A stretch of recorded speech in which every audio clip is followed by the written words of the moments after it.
Shalom Bapak Ibu yang terkasih, Bapak Ibu Jemaat Gereja Kristen Kalam Kudus yang ada di seluruh Indonesia yang dikasihi oleh Tuhan. Kita akan memulai ibadah kita pada kesempatan pagi hari ini. Saya mengundang setiap kita bangkit berdiri. Kita akan meneduhkan hati kita mengambil saat teduh sejenak.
Bapak Ibu yang terkasih, kita akan memulai ibadah kita ini dengan satu keyakinan.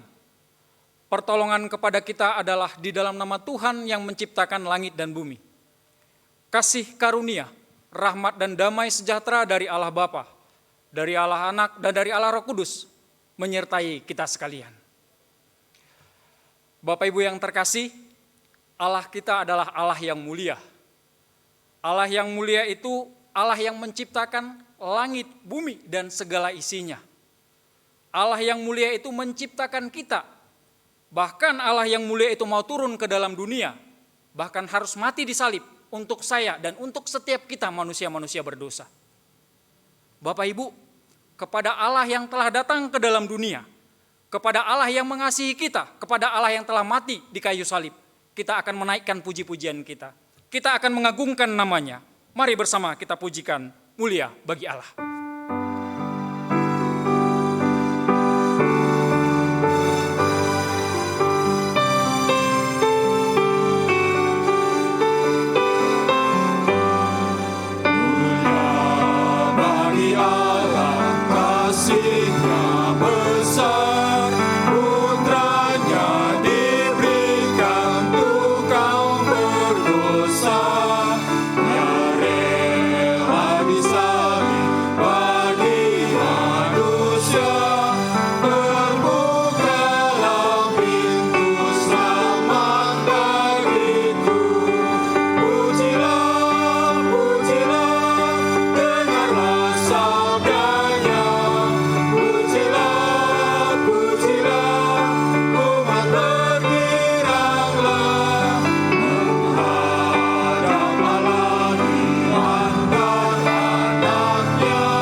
Ibu yang dikasihi Tuhan, mari kita berdoa.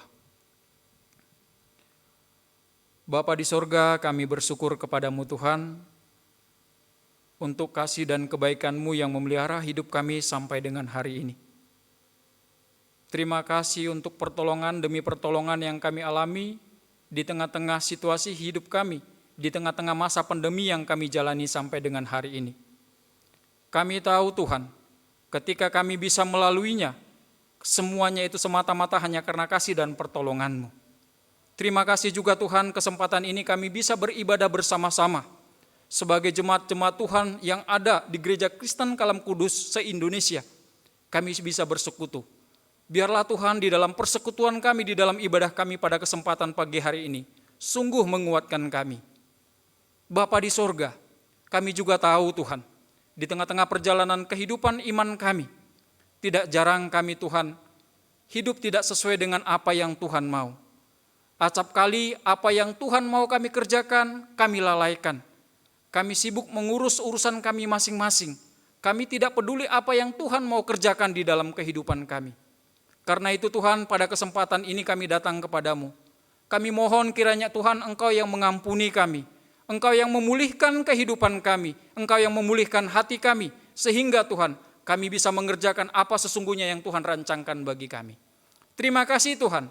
Kami serahkan doa permohonan kami ini ke dalam tangan pengasihan anak-Mu. Di dalam nama anak-Mu Tuhan Yesus Kristus kami sudah berdoa. Amin. Bapak Ibu yang terkasih, berita anugerah untuk kita pada kesempatan pagi hari ini terdapat di dalam Efesus pasal 2 ayat yang ke-8 sampai dengan ayat yang ke-10.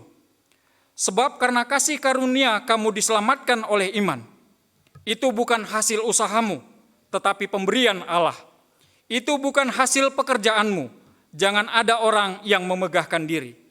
Karena kita ini buatan Allah, diciptakan dalam Kristus Yesus untuk melakukan pekerjaan baik yang dipersiapkan Allah sebelumnya. Ia mau supaya kita hidup di dalamnya. Bapak Ibu yang terkasih, kita akan mengikrarkan pengakuan iman rasuli kita. Bersama dengan orang percaya dari segala abad dan tempat, marilah kita mengikrarkan pengakuan iman rasuli. Pengakuan iman rasuli. Aku percaya kepada Allah, Bapa yang Maha Kuasa, Khalik langit dan bumi, dan kepada Yesus Kristus, anaknya yang tunggal Tuhan kita, yang dikandung dari Roh Kudus, lahir dari anak darah Maria, yang menderita sengsara di bawah pemerintahan Pontius Pilatus, disalibkan, mati dan dikuburkan, turun ke dalam kerajaan maut. Pada hari yang ketiga, bangkit pula dari antara orang mati, naik ke surga, duduk di sebelah kanan Allah, Bapa yang Maha Kuasa, dan dari sana Ia akan datang untuk menghakimi orang yang hidup dan yang mati. Aku percaya kepada Roh Kudus, gereja yang kudus dan am, persekutuan orang kudus, pengampunan dosa, kebangkitan tubuh, dan hidup yang kekal. Amin. Silakan duduk Bapak Ibu. Bapak Ibu yang terkasih, ketika Kristus menyatakan dirinya di dalam kehidupan Paulus, hidup Paulus itu mengalami suatu perubahan yang besar. Sebelum kehidupan Paulus ini diubahkan Tuhan, Paulus ini penuh dengan kebencian. Tidak jarang dia menganiaya orang Kristen. Tidak jarang dia membunuh, bahkan memenjarakan. Tetapi ketika Kristus hadir di dalam kehidupannya ada perubahan. Yang tadinya penganiaya jemaat, sekarang menjadi pemberita Injil Kristus. Bapak Ibu yang terkasih, bukankah ini juga yang kita alami saat ini? Ketika Kristus hadir di dalam hidup kita, ketika Kristus hadir di dalam hati kita, ada satu perubahan yang besar. Karena itu Bapak Ibu, saya mengajak kita bersama-sama dengan sukacita. Mari kita pujikan Sejak Yesus di Hatiku.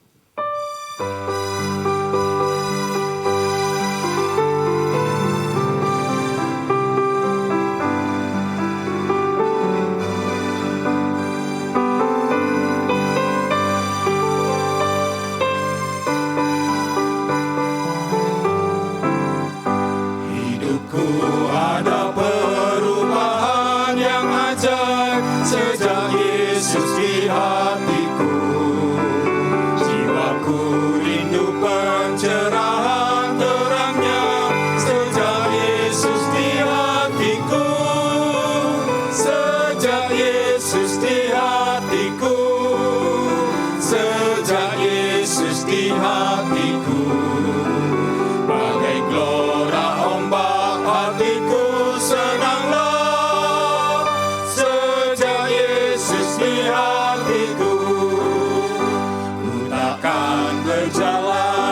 tempat yang sesat, sejak Yesus di hatiku. Meski banyak dosa yang dunia sucikan, sejak Yesus di hatiku. Sejak Yesus di hatiku. Sejak Yesus di hatiku. Bagai gelora ombak hatiku senanglah, sejak Yesus di hatiku.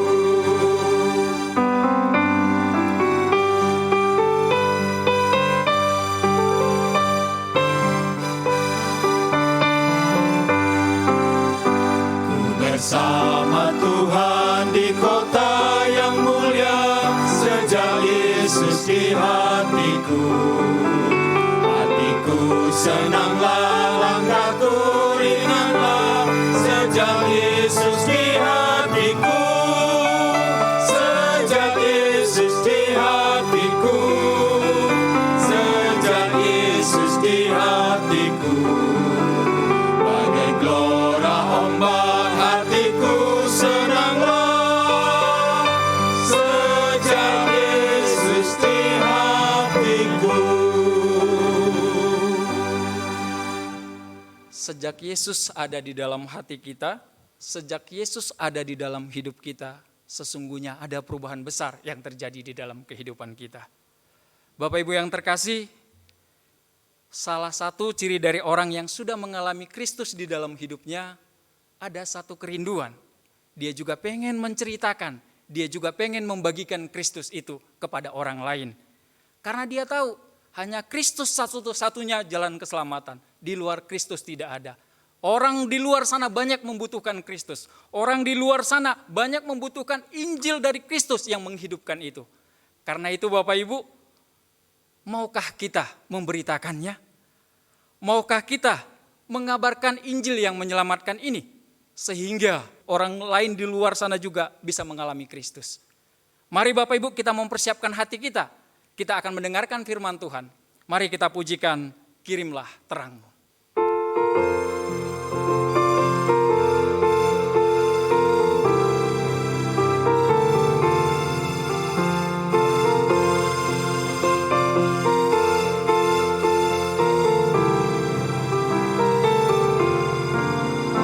Berkumandang suara dari seberang, kirimlah terang-Mu. Banyak jiwa dalam dosa menerang, kirimlah terang-Mu. Kirimlah terang Injil Tuhan pada umat semua. Kirimlah terang Injil Tuhan pada umat semua.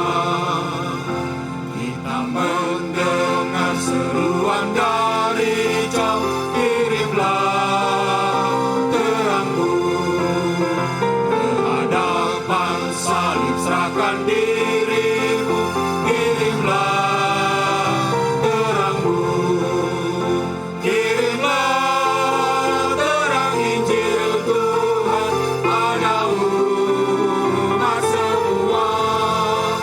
Kirimlah terang Injil Tuhan pada umat semua.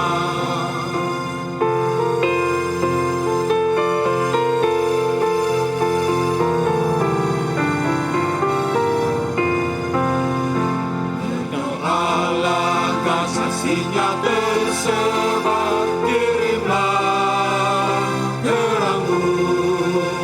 Nyatakan kasih-Nya pada mereka, kirimlah terang-Mu. Kirimlah terang Injil Tuhan pada umat semua. Kirimlah terang Injil Tuhan pada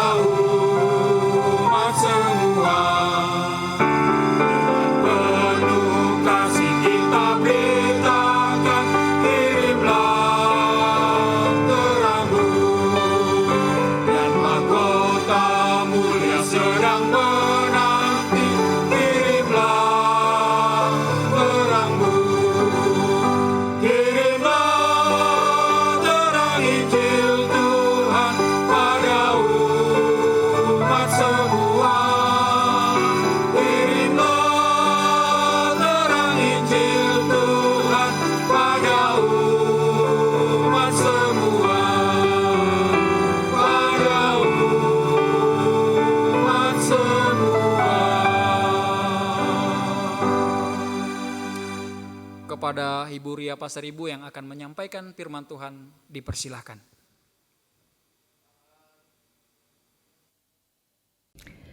Selamat pagi jemaat kekasih Tuhan, selamat hari Minggu, dan kita bersyukur pada pagi hari ini kita akan bersama-sama belajar firman Tuhan. Mari kita berdoa. Bapa, kami bersyukur karena pagi ini kami boleh datang kepada Tuhan dan kami menyembah-Mu karena Engkau adalah Allah kami yang hidup, Allah yang memelihara dunia ini beserta dengan segala isinya. Kami bersyukur Tuhan Engkau memelihara kami dengan penuh kasih setia. Karena itu Tuhan, kami mau pada pagi ini Engkau mengajar kebenaran kepada kami supaya kami dapat mengerti kehendak-Mu. Dalam nama Tuhan Yesus, pimpinlah kami melalui Roh-Mu yang kudus. Amin.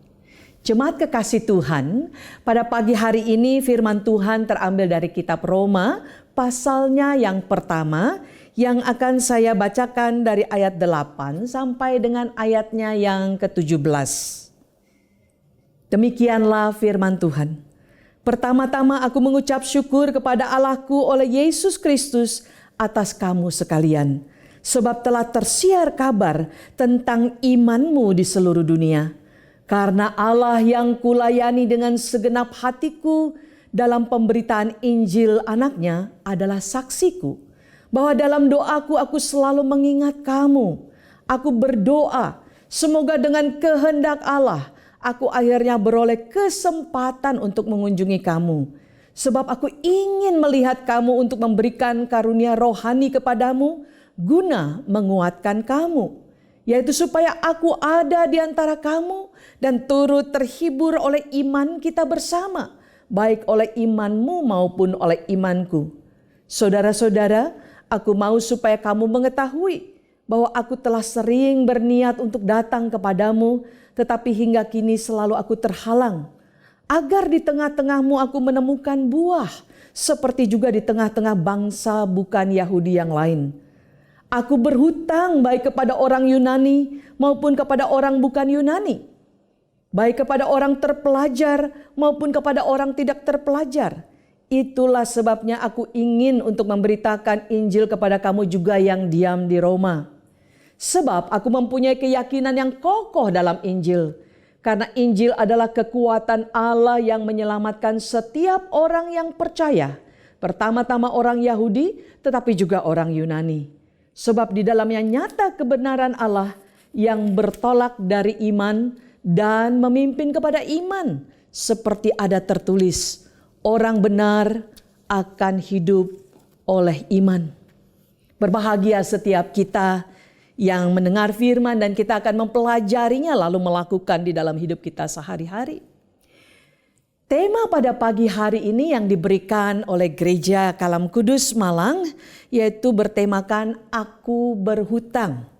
I am under obligation. Kalau kita memikirkan kalimat aku berhutang, apa yang muncul kira-kira dalam pikiran dan hati saudara? Suatu kalimat yang kurang sedap didengar, bukan? Kalau punya utang, mungkin kita berkata, oh aku harus bertanggung jawab membayar. Atau juga kita merasa ada beban di hati karena ada hutang. Lalu kita mulai berpikir, bagaimana cara menyelesaikannya? Nah, pagi ini bacaan kita Rasul Paulus berkata bahwa aku berhutang di dalam ayatnya yang ke-14. Maka muncul dalam pikiran saya satu pertanyaan, apakah dalam pelayanannya Paulus perlu meminjam banyak uang? Dan kepada siapa ia meminjam uang untuk pelayanan tersebut?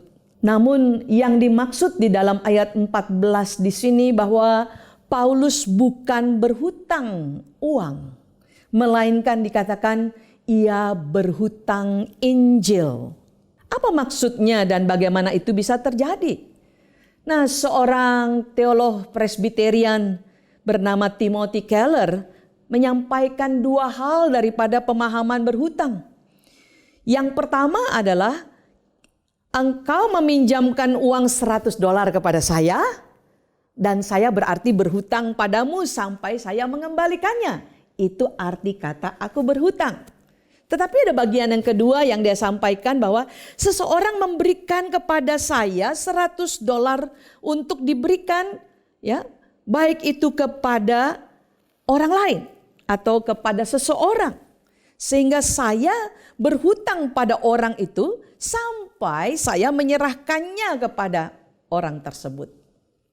Timothy Keller mengatakan bahwa bagian yang kedua sebenarnya adalah bagian yang paling tepat untuk menggambarkan apa yang dimaksud berhutang itu oleh Paulus. Yaitu dalam konteks ini bahwa Allah telah memberikan Injil kepada Paulus. Kita kenal Paulus adalah orang yang membenci kekristenan. Paulus adalah orang yang tidak suka kepada jalan orang Kristen. Bahkan dia menganiaya orang-orang percaya. Tetapi dia diberi anugerah satu hari sehingga dia boleh bertemu dengan Kristus. Dan akhirnya dia memahami bahwa Yesus Kristus itulah Allah yang menjadi manusia, yang mati di atas kayu salib untuk menebus dosa manusia. Jadi di sini Paulus mengatakan bahwa aku telah diberikan Injil oleh Allah, tetapi sekaligus bahwa aku juga harus menyampaikannya kepada orang-orang yang belum percaya lainnya. Sehingga di dalam bagian ini dia berkata, aku berhutang. Baik kepada orang Yahudi maupun kepada orang Yunani, kepada orang terpelajar maupun orang tidak terpelajar. Karena di dalam ayat yang ke-20 kalau kita memperhatikan di dalam kitab ini, Roma pasal 1 ayatnya yang ke-20 mengatakan, sebab apa yang tidak nampak daripadanya yaitu kekuatannya yang kekal dan keilahiannya dapat nampak kepada pikiran dari karyanya sejak dunia diciptakan, sehingga mereka tidak dapat berdalih. Artinya bahwa orang-orang Yunani adalah orang-orang yang sebenarnya mendapatkan suatu pengertian akan ciptaan Allah. Namun mereka berusaha menutupi kebenaran itu dan mengganti dengan kebenaran sendiri. Padahal melalui ciptaan sudah nyata bahwa ada Allah yang menciptakan dunia ini. Itulah sebabnya Paulus dipanggil oleh Allah untuk memberitakan Injil itu kepada orang-orang yang belum percaya. Bagaimana dengan kita semua orang-orang percaya? Karena kita semua sudah mendengar dan menerima Injil Allah. Kita sudah menjadi percaya kepada Yesus Kristus. Adakah kita punya pikiran yang sama atau hati yang sama seperti pikiran dan hati Paulus? Ataukah hanya Rasul Paulus dan rasul-rasul lain, yaitu para hamba Tuhan, penginjil, majelis yang punya hutang atau obligasi itu? Itu adalah suatu pikiran yang keliru. Banyak orang selalu berkata, toh saya tidak terpanggil jadi hamba Tuhan. Toh saya tidak terpanggil menjadi penginjil. Toh saya tidak terpanggil untuk menjadi orang yang penuh di dalam rumah Allah. Jadi bukan bagian saya, tidak ada urusan dengan saya berbagi Injil dengan orang lain. Saya cukuplah dengan umpamanya mungkin uang saya saja atau yang lain-lain. Tetapi mari kita berpikir sejenak, apakah Alkitab mengatakan demikian? Kita buka bersama-sama, yaitu di dalam 1 Petrus 2 ayatnya yang ke-9. Di sana Petrus mengatakan bahwa tetapi kamulah bangsa yang terpilih, imamat yang rajani, bangsa yang kudus, umat kepunyaan Allah sendiri, supaya kamu memberitakan perbuatan-perbuatan yang besar dari Dia, yang telah memanggil kamu keluar dari kegelapan kepada terangnya yang ajaib. Jadi kita lihat di sini Petrus berkata bukan hanya kepada para penginjil atau hamba Tuhan, melainkan semua orang yang sudah menjadi percaya kepada Yesus Kristus, yang menerima Injil itu, yang sudah diselamatkan. Di situ kata kamu bukan hanya singular atau tunggal. Melainkan kata kamu di situ adalah jamak, plural. Sehingga di situ termaksud di dalamnya adalah mengatakan semua orang yang sudah menjadi percaya kepada Yesus Kristus, maka mereka menjadi umat Allah yang dipilih oleh Allah. Mereka menjadi bangsa yang kudus. Mereka menjadi umat kepunyaan Allah. Ya, tetapi dikalimatkan di situ bahwa supaya, nah ini ada kalimat supaya di sini. Supaya kamu memberitakan perbuatan-perbuatan yang besar dari Dia, yang telah memanggil kamu keluar dari kegelapan kepada terang yang ajaib. Jadi jemaat kekasih Tuhan, setelah kita diselamatkan, kita milik Allah. Kita diberi anugerah sekaligus tanggung jawab. Kita yang tua, kita yang dewasa, kita yang muda mempunyai panggilan yang sama, yaitu membagikan Injil yang telah membawa kita keluar dari kegelapan dosa. Terpisah dari Allah, hidup sia-sia. Tetapi di dalam Kristus kita telah diperdamaikan dengan Allah. Diubahkan menjadi anak Allah. Dan hidup dalam terang dan berpengharapan. Karena Kristus Yesus Tuhan datang dari surga ke dalam dunia. Melayani kita dan bahkan mati di atas kayu salib. Untuk membayar seluruh hutang dosa kita. Setelah itu Dia bangkit. Hidup ini berarti sangat mahal karena telah ditebus oleh darah Kristus. Dan seharusnya orang-orang yang sudah percaya melihat bahwa hidup ini harus dipergunakan secara bijaksana. Seperti doa Musa dalam Mazmur 90 ayat 12 berkata, ajarlah kami menghitung hari-hari kami sedemikian, supaya kami mempunyai hati yang bijaksana.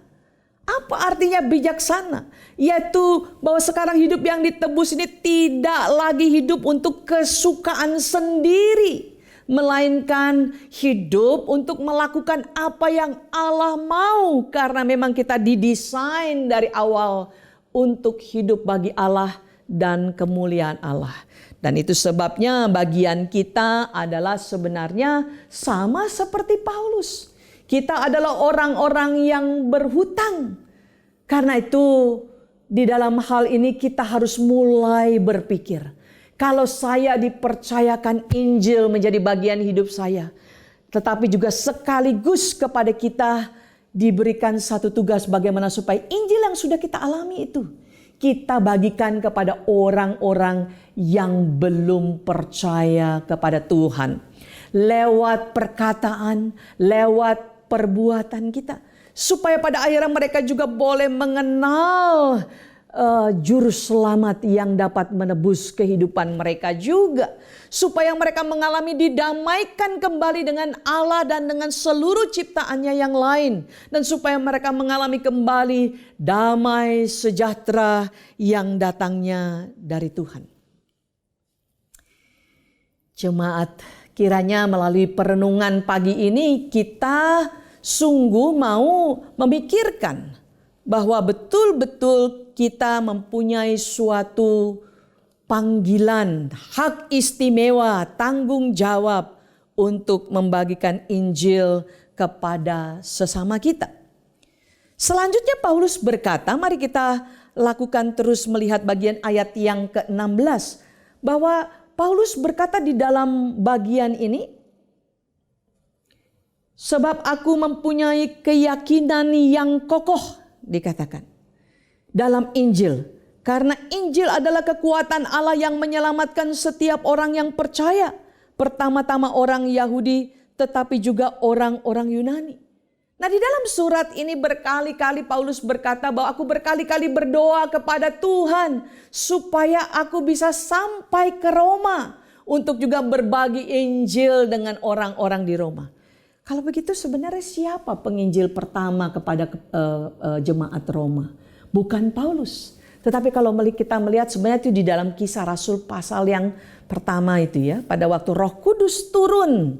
Pada saat itulah berbagai orang dari penjuru dunia pada saat itu datang di Yerusalem. Dan mendengarkan khotbah daripada Petrus. Di sanalah mereka boleh mendengarkan Injil Allah dan kembali ke tempat mereka masing-masing. Lalu mereka bertumbuh di dalam kebenaran firman Tuhan. Nah, Paulus begitu eager, artinya begitu rindu sekali kalau kita lihat di ayat 15. Itulah sebabnya aku ingin untuk memberitakan Injil kepada kamu juga. Wah, ini luar biasa. I am eager to preach the gospel to you. Jadi buat Paulus, memberitakan Injil bukan sesuatu yang terpaksa. Bagi Paulus, pelayanan bukan sesuatu yang mau menjadi suatu beban berat buat dia. Bahkan itu menjadi kegairahan hidupnya. Mengapa? Ayat 16 tadi mengatakan.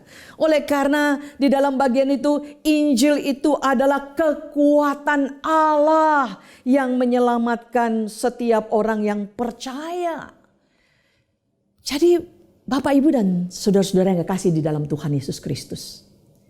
Injil itu adalah satu bagian yang dipercayakan yang amat berharga.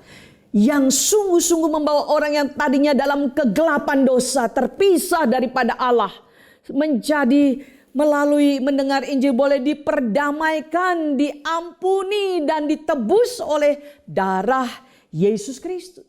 Kepada kita dipercayakan sesuatu yang amat berharga untuk kehidupan kini dan kekekalan. Jadi bukan hanya kekekalan saja, kini juga. Bagaimana di dunia juga mengalami suatu relationship dengan Tuhan yang benar. Dengan diri sendiri, dengan sesama, dan dengan seluruh ciptaan Allah. Jadi jemaat kekasih di dalam Tuhan Yesus Kristus, kalau kita melihat di dalam konteks ini, sebenarnya sangat penting sekali pekabaran Injil. Karena itulah yang akan membawa manusia dan seluruh ciptaan mengalami sejahtera Allah. Ayat 17 berkata, sebab di dalamnya nyata kebenaran Allah yang bertolak dari iman dan memimpin kepada iman. Kalau orang tidak mendengarkan Injil, maka dia tidak bisa beriman. Roma 10 ayat 17 berkata, iman timbul dari pendengaran akan firman Allah. Sehingga jikalau kita merindukan bahwa keluarga, sanak saudara, teman-teman, dan sekalian orang boleh mengenal Allah.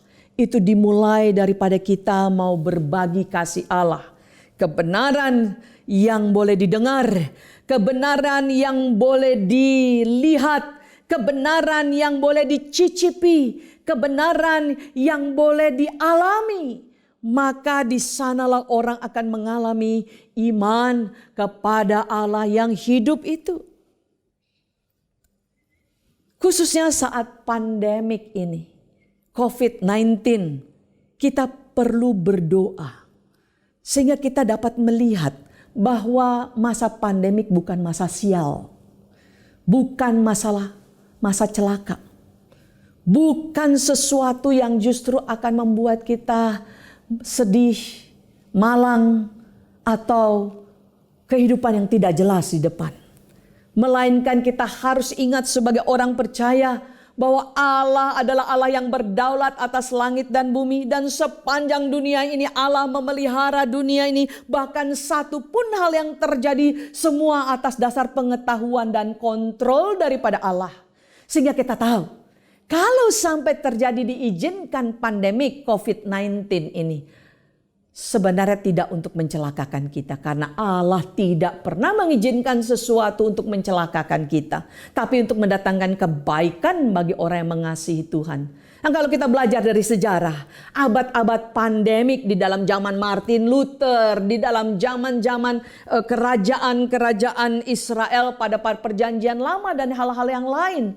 Justru masa pandemik membawa orang makin banyak bertemu Tuhan dan mengalami Tuhan. Nah, seharusnya kita berdoa, tadi saya katakan, supaya mata rohani kita dibuka oleh Tuhan, melihat ini sebagai satu kesempatan. Sekali lagi saya berharap bahwa gereja diberi anugerah oleh Tuhan untuk melihat ini kesempatan, opportunity untuk menghadirkan Allah melalui kehidupan kita, lewat pikiran, lewat perkataan, dan lewat perbuatan kita. Ini waktunya. Mari kita ambil dan jangan disia-siakan. Pandemik bukan membuat kita harus mengeluh.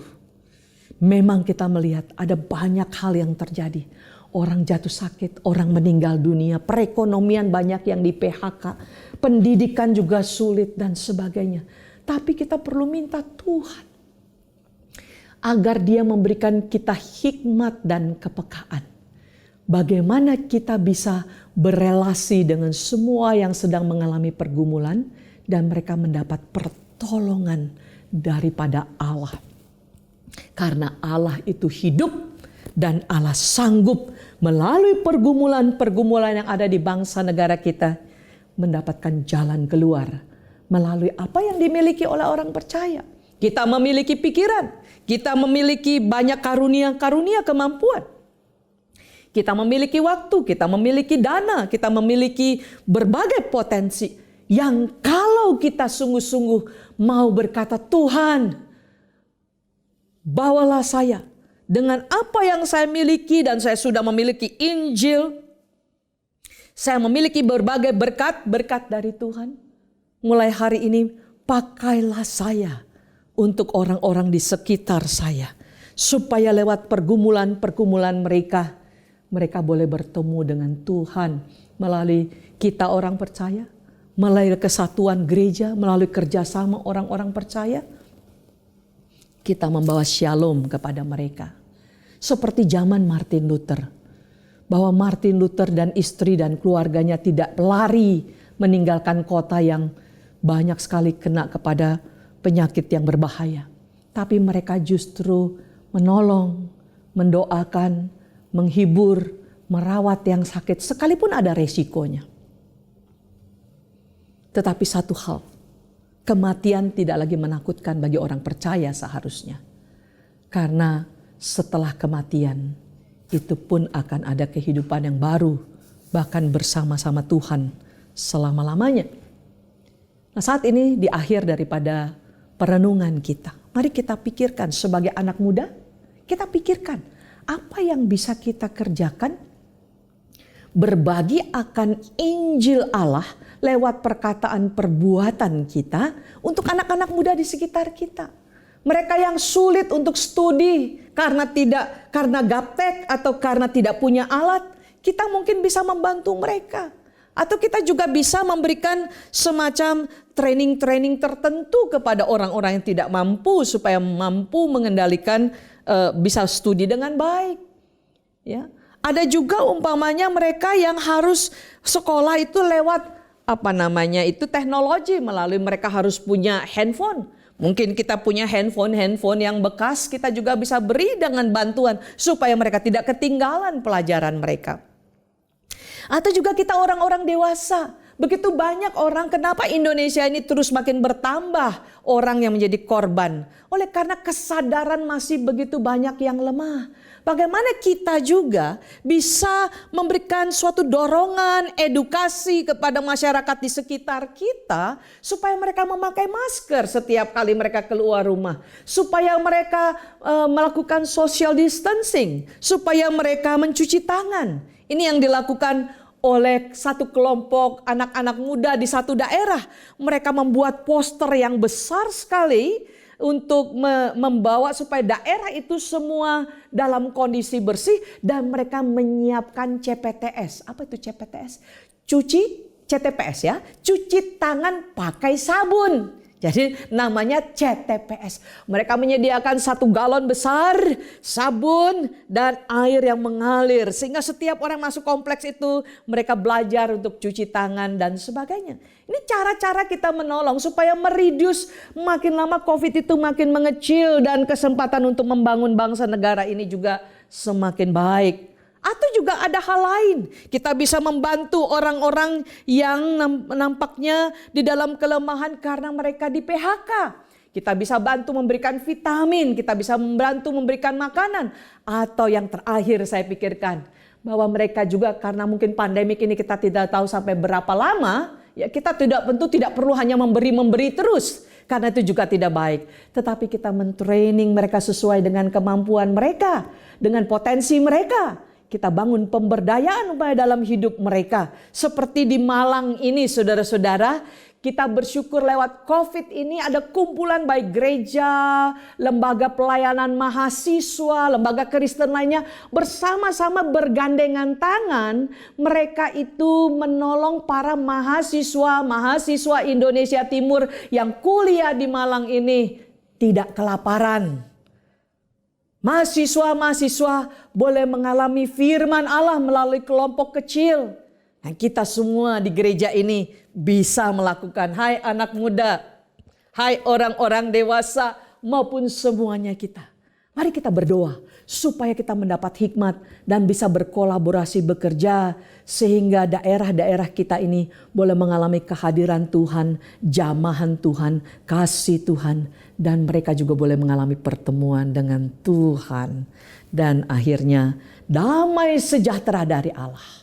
Itulah yang memelihara hidup kita sekalian. Terima kasih. Tuhan kiranya memberkati kita sekalian. Amin. Mari Bapak Ibu Saudara yang dikasihi oleh Tuhan Yesus, kita akan berdoa bersama. Bapa di surga, kami bersyukur untuk sapaan firman-Mu yang boleh mengingatkan kami tentang anugerah-Mu bagi kami, dan juga tentang panggilan yang Tuhan percayakan kepada kami. Karena itu ya Tuhan, kami rindu kiranya Tuhan yang boleh menjamah kami semua. Tuhan yang mengubahkan hati kami dan Tuhan yang terus boleh menggerakkan kami. Supaya sungguh ya Tuhan kehadiran kami, dimanapun kami berada kami boleh menjadi berkat. Kami boleh membawa kasih Tuhan, kami boleh membawa terang-Mu ya Tuhan. Karena itu Bapa, kami mau berdoa untuk setiap kami umat-Mu, pakai kami ya Tuhan. Dan juga ya Tuhan kami mau berdoa untuk gereja-Mu, Gereja Kristen Kalam Kudus di Kota Malang ini ya Tuhan. Pakai kami juga ya Tuhan. Supaya gereja-Mu boleh hadir membawa terang-Mu, menjadi garam dan terang di tengah-tengah kota di Malang ini ya Tuhan. Dan banyak orang yang bisa mengalami dan mengenal akan kasih-Mu ya Tuhan. Bapa di surga, kami juga mau berdoa untuk sekolah Kristen Kalam Kudus di Kota Malang ini. Tuhan yang juga boleh membantu sekolah kami ini ya Tuhan. Tuhan memberikan hikmat kepada para pengurus yayasan, kepada semua guru, staf dan juga semua siswa yang ada. Tuhan yang memberkati dan supaya melalui sekolah Kristen Kalam Kudus ini boleh dipersiapkan anak-anak Tuhan yang boleh mengenal Tuhan, hidup mereka diubahkan dan mereka boleh diperlengkapi untuk kelak mereka boleh hidup bagi Engkau ya Tuhan. Karena itu Bapak berkati sekolah Kristen Kalam Kudus di Kota Malang ini ya Tuhan. Kami juga saat ini mau berdoa ya Tuhan untuk sinode Gereja Kristen Kalam Kudus dan juga untuk Yayasan Kalam Kudus Indonesia. Dan juga kami mengingat seluruh Gereja Kristen Kalam Kudus di berbagai kota, di berbagai tempat, dan juga sekolah Kristen Kalam Kudus di berbagai tempat. Tuhan pakailah kami semua, supaya kami boleh menjadi garam dan terang di kota, di tempat di mana kami masing-masing berada. Supaya kami boleh menjadi saluran kasih-Mu ya Tuhan. Supaya Indonesia boleh diberkati, supaya Indonesia boleh diubahkan melalui kehadiran kami, gereja dan juga sekolah Kristen Kalam Kudus ya Tuhan. Karena itu Bapak berkati untuk sinode, Yayasan Kalam Kudus, dan pakai kami semua ya Tuhan. Bapak di surga, kami juga saat ini terus berdoa untuk proses pemilihan majelis untuk Gereja Kristen Kalam Kudus di Kota Malang ini untuk periode yang ke depan. Tuhan, kami memohon campur tangan-Mu ya Bapak, supaya semuanya boleh berjalan dengan baik. Dan kami merindukan Tuhan Kau boleh memanggil dan menempatkan akan hamba-hamba-Mu, anak-anak-Mu yang akan kelak melayani di kemajelisan periode yang akan datang. Karena itu Bapak, kami memohon campur tangan-Mu supaya semuanya boleh berjalan dengan baik. Kami terus berdoa juga ya Tuhan untuk bangsa kami. Kami terus juga berdoa ya Tuhan untuk kota kami. Berkati senantiasa ya Tuhan. Di tengah-tengah pergumulan yang kami menghadapi pandemi COVID ini. Kami berseru dan kami memandang terus kepada Engkau, Bapa kami, Gembala kami yang baik. Karena itu ya Tuhan, tolonglah negeri kami, tolonglah bangsa kami, tolonglah kota kami ini ya Tuhan. Bantu, berikan hikmat supaya bisa mengatasi semuanya dengan baik. Dan juga efek-efek dari pandemik ini kiranya Tuhan juga boleh bantu supaya bisa diatasi juga dengan baik ya Tuhan. Bapa di surga, jikalau sebentar kami juga akan memberikan persembahan. Kami mau terus belajar ya Tuhan. Untuk kami belajar bersyukur. Dan kami mau belajar terus bergantung penuh kepada Engkau. Ketika kami memberikan persembahan ini, kami belajar untuk melihat bahwa Engkaulah sumber dari segala sesuatu dalam hidup kami. Dan kami menaruh hidup kami ke dalam tangan-Mu. Karena itu Tuhan berkatilah setiap umat-Mu. Dan juga untuk persembahan yang akan dikumpulkan, kiranya ini juga boleh menjadi alat dalam tangan-Mu. Tuhan yang memberkatinya dan Tuhan yang boleh memakainya untuk kemajuan pekerjaan-Mu Tuhan melalui gereja-Mu di tempat ini. Terima kasih Bapak, sekali lagi kami bersyukur untuk anugerah-Mu. Terima kasih Tuhan untuk firman-Mu, berkati bangsa kami, berkati kota kami, berkati gereja-Mu, berkati ya Tuhan untuk anak-anak-Mu. Dalam nama Tuhan Yesus kami berdoa dan kami bersyukur. Amin. Bapak Ibu Saudara yang dikasihi oleh Tuhan Yesus, kita bersyukur untuk ibadah kita pada hari ini bisa berjalan dengan baik. Kita bersyukur untuk sapaan firman Tuhan yang juga boleh mengingatkan kita sekali lagi tentang anugerah Tuhan dan tentang panggilan Tuhan buat kita. Kita berterima kasih kepada Ibu Ria Pasaribu yang boleh dipakai oleh Tuhan untuk bisa menjadi saluran berkat bagi kita pada pagi hari ini. Tuhan yang memberkati pelayanan Ibu dan Tuhan yang boleh terus memakai Ibu dalam pekerjaan Tuhan dimanapun Tuhan menempatkan Ibu. Dan kita juga berterima kasih untuk semua rekan-rekan yang boleh dengan setia melayani Bapak Ibu Saudara yang terlibat dalam pelayanan pada pagi hari ini, terima kasih. Dan saya juga boleh menyapa Bapak Ibu Saudara semua, Gereja Kristen Kalam Kudus di berbagai tempat, salam sejahtera bagi kita semua. Dan kita saling terus mendoakan supaya kita boleh hadir di Indonesia, di kota di mana kita ada, untuk boleh terus menjadi berkat dan semuanya menjadi kemuliaan bagi nama Tuhan. Bapak Ibu Saudara, untuk Bapak Ibu yang ingin memberikan persembahan ataupun juga perpuluhan, ataupun juga untuk mendukung pekerjaan Tuhan untuk bidang diakonia, pelayanan misi, atau apapun pelayanan yang di gereja kita, Bapak Ibu Saudara bisa memberikan persembahan lewat transfer ke rekening gereja kita, ataupun juga Bapak Ibu bisa scan ke QR Code gereja kita. Dan biarlah kita boleh terus belajar, bergantung penuh kepada Tuhan, dan meyakini Tuhanlah sumber dari segala sesuatu dalam kehidupan kita. Bapak Ibu Saudara, kita akan memperhatikan beberapa warta berikut ini. Silakan. Shalom jemaat sekalian. Setelah ibadah ini akan ada kebaktian umum yang kedua pada pukul 9 pagi yang akan dilayani oleh Evangelis Ria Pasaribu dan ibadah Youth pada pukul 11 siang yang akan dilayani oleh Evangelis Jimmy Waroka. Ibadah streaming dapat diakses di YouTube channel GKKK Malang. Majelis Jemaat GKKK Malang akan melaksanakan pemberkatan nikah gerejawi bagi Saudara Aditya Kristianto dan Saudari Konstantia Evelyn Kwanda pada hari Sabtu 10 Oktober 2020 pukul 10 pagi bertempat di Jalan Arif Margono 18 Malang. Saudara Stefanus Selo dan Saudari Glory Kristiani Halim pada hari Sabtu 10 Oktober 2020 pukul 1 siang bertempat di Jalan Arif Margono 18 Malang. Mohon dukungan doa untuk persiapan pemberkatan nikah. Kebaktian doa streaming Selasa 15 September 2020 akan dilayani oleh Evangelis Jimmy Waroka. Kebaktian doa akan dimulai pada pukul 6 sore dan dapat diakses di YouTube channel GKKK Malang. Pembicara ibadah streaming minggu depan, tanggal 20 September 2020, kebaktian umum pertama dan kebaktian umum kedua akan dilayani oleh Evangelis Yohanes Tan. Kebaktian umum pertama akan dimulai pada pukul 6 pagi dan kebaktian umum kedua akan dimulai pada pukul 9 pagi. Ibadah live streaming Youth minggu depan tanggal 20 September 2020 akan dilayani oleh Evangelis Harapan Siregar. Ibadah Youth akan dimulai pada pukul 11 siang. Ibadah streaming minggu depan baik ibadah umum yang pertama, kedua dan ibadah Youth dapat diakses di YouTube channel GKKK Malang. Dan ibadah umum yang pertama ditayangkan di Malang TV pada pukul 6 pagi. Mohon dukungan doa bagi pelayanan di gereja kita.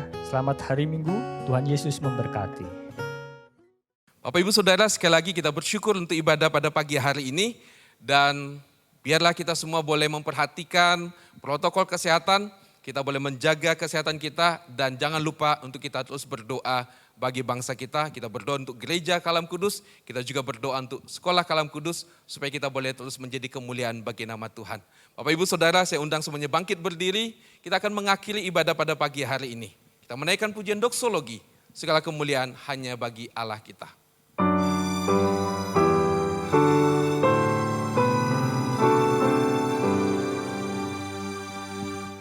Puji Allah Bapa Putra, puji Allah Roh Kudus, ketiganya yang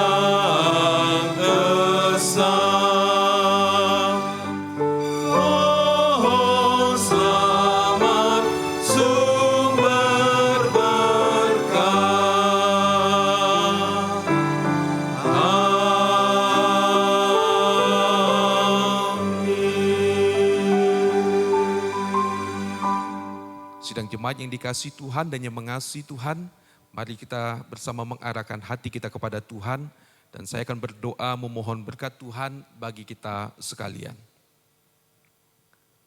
Tuhan memberkati engkau dan melindungi engkau. Tuhan menyinari engkau dengan wajah-Nya dan memberi engkau kasih karunia. Tuhan menghadapkan wajah-Nya kepadamu dan memberi engkau damai sejahtera. Amin.